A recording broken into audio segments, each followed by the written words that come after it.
Hello, this is Dr. Robert Rutledge, and I thought we'd talk a little bit today about Ghrelin and how that relates to obesity, obesity surgery, and the various successes that we see with different treatments for being overweight. A lot of people have a common sense idea that obesity is pretty simple. It's just a matter of calories in and calories out. And if that's the case, then the solution for obesity is also similarly very simple. Just eat less and exercise more. And although this makes perfect sense, we can see around us every day problems with that approach. It doesn't seem to work very well. What we see is throughout the United States and around the world a progressive increase in obesity and a problem with this simplistic strategy. Explanations then of why obesity is occurring has used a lot of kind of hurtful ideas. Particularly people have said, well, if someone's overweight, they're lazy. They simply lack the willpower to get up and exercise. They lack the personal commitment. They lack the character. They lack the knowledge. So they could use terms like a person who's obese is stupid, foolish, bad, evil, even a sinner because they've been a glutton. The problems with these kind of commentary is that when you use them, they don't seem to help the person who's overweight. By fussing, berating, insulting people who are obese, we don't seem to have fixed the problem. In fact, sometimes it makes people feel even worse. Let's put that aside for a second and look at another theoretical explanation for obesity that doesn't rely on character or willpower or quality of the person. Imagine instead that we all are fitted by God with a hunger hormone.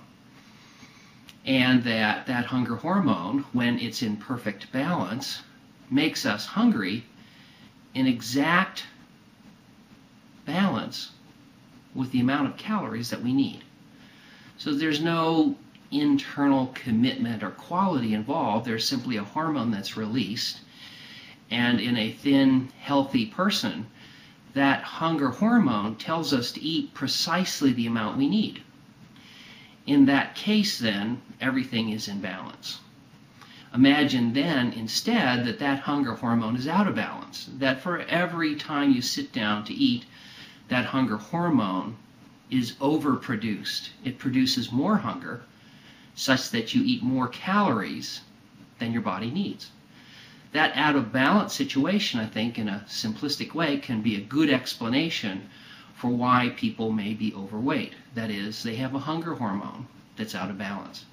And this takes out of the equation willpower or goodness, character issues, or quality of the person.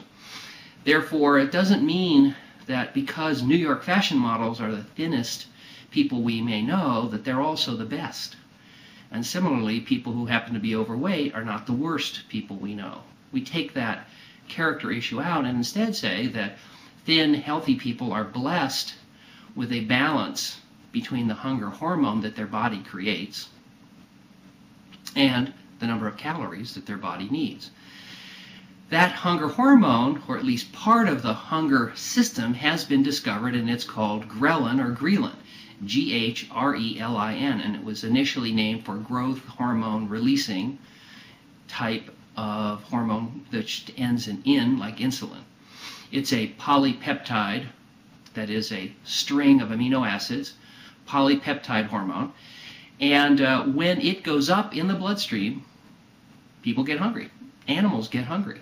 And when you think of the creation of us as people and of animals, it makes perfect sense that we would be fitted with a hunger hormone, something that told us when to eat. And, not surprisingly, how much. For example, how do we know how much to eat? It's hard to sit down and look at your plate and say, I think I'll eat about this much ahead of time. Instead, instinctively, or to replace that word instinctive with hormonally, we eat a certain amount and then we know we're full, the hunger hormone has stopped and gone down, and we're done. So in the same way, we now can see that ghrelin, which is a peptide protein that's released from the lining of the stomach, where it makes sense a hunger hormone might be created, it goes up along with our hunger 3 times a day, and not surprisingly, it works very well. Now, in someone who's heavy, the ghrelin level is elevated.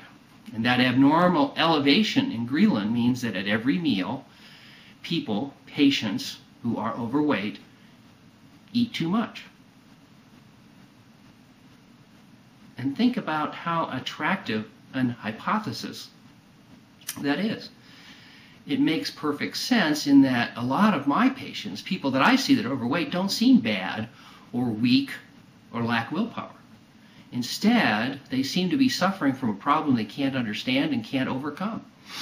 And they don't seem to be bad or weak or foolish or uneducated. In fact, they seem quite knowledgeable, intelligent, and very good people. Interestingly, then, we now maybe have the explanation for that. That in those patients, ghrelin is out of balance.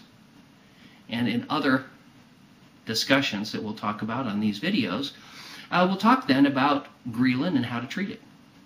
Thanks, and hope to see you again on a future video.